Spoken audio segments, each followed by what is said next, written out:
Simon Cowell couldn't stop vomiting when 5-year-old said, "I can smell the children you killed." The accusation hit Simon Cowell like a sledgehammer to the soul.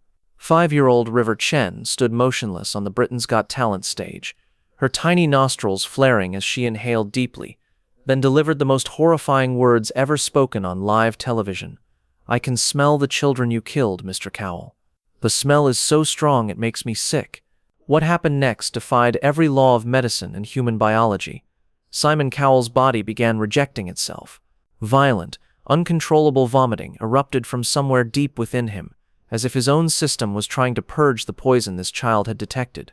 For the first time in television history, supernatural truth was manifesting as physical revulsion, and what River could smell would expose the most disturbing secret in entertainment history. But to understand how a 5-year-old's supernatural sense of smell triggered Simon Cowell's complete physical breakdown, we need to go back to where this nightmare began. It was a fog-shrouded November morning at the London Palladium, and Britain's Got Talent was conducting auditions that would become the most disturbing footage ever captured on live television.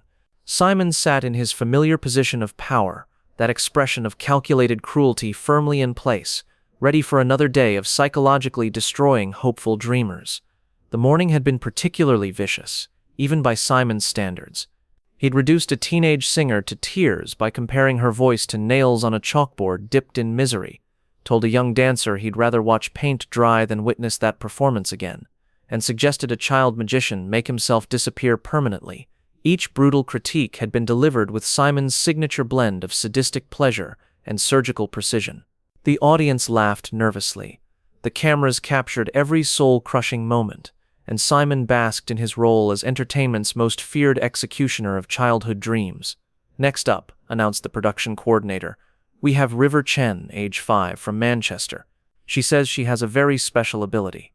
Simon barely glanced up from his notes. 5-year-olds claiming special abilities usually meant they could count to 100 or recite nursery rhymes. He prepared himself for 3 minutes of obligatory cuteness that would require a patronizing yes vote. But when River Chen walked onto that stage, the atmosphere in the studio immediately shifted. She moved with an unnatural stillness that was deeply unsettling in someone so young. Her jet-black hair hung straight around a pale face that was too serious, too knowing for a 5-year-old.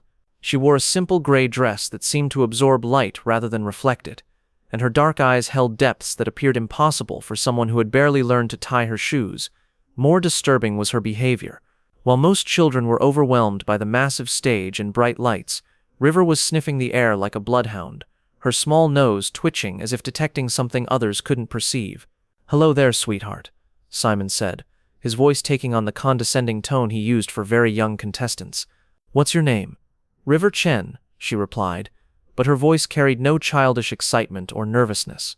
It was flat, clinical, like someone conducting a scientific experiment. "And you're 5 years old?" "Yes, Mr. Cowell, and I can smell things other people can't smell." Simon's eyebrow raised with mild amusement. Children claiming unusual abilities were common enough, usually meaning they had a keen sense of smell for cookies, or could identify different flowers. "Oh really? And what kind of things can you smell, River?" River tilted her head, her nostrils flaring as she inhaled deeply in Simon's direction. Her expression immediately changed from neutral to deeply disturbed. "I can smell death on people, Mr. Cowell, and pain, and fear, but what I smell on you is much worse." The studio audience was beginning to sense something unsettling about this tiny contestant. Amanda Holden looked concerned.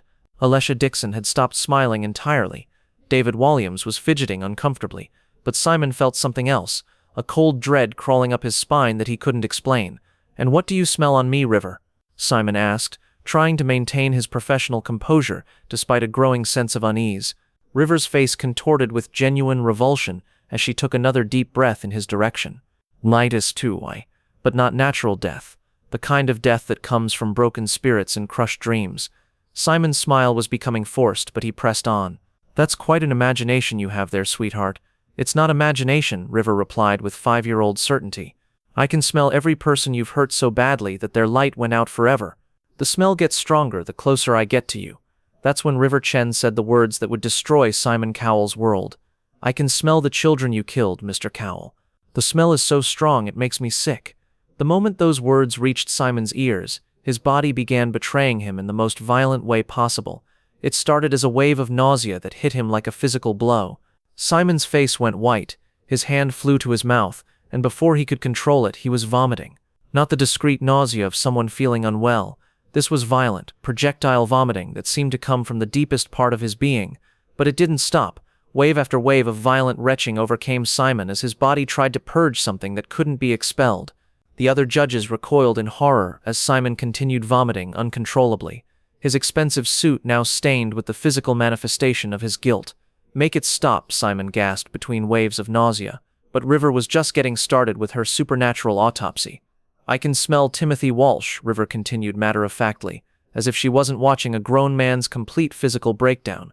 "He was 7 when you told him his singing made you want to cut off his own ears. He smells like bathroom bleach." And final notes. Simon's vomiting intensified with each name, as if his body was physically rejecting the memories being forced to the surface.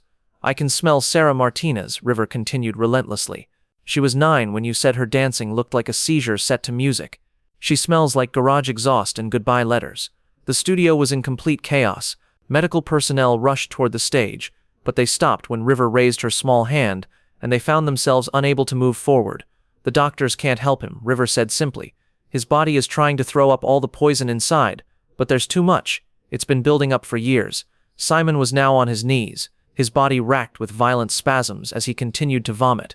But there was something else happening. With each wave of nausea, Simon was experiencing vivid flashbacks of every cruel moment, every child he'd reduced to tears, every dream he'd crushed for entertainment.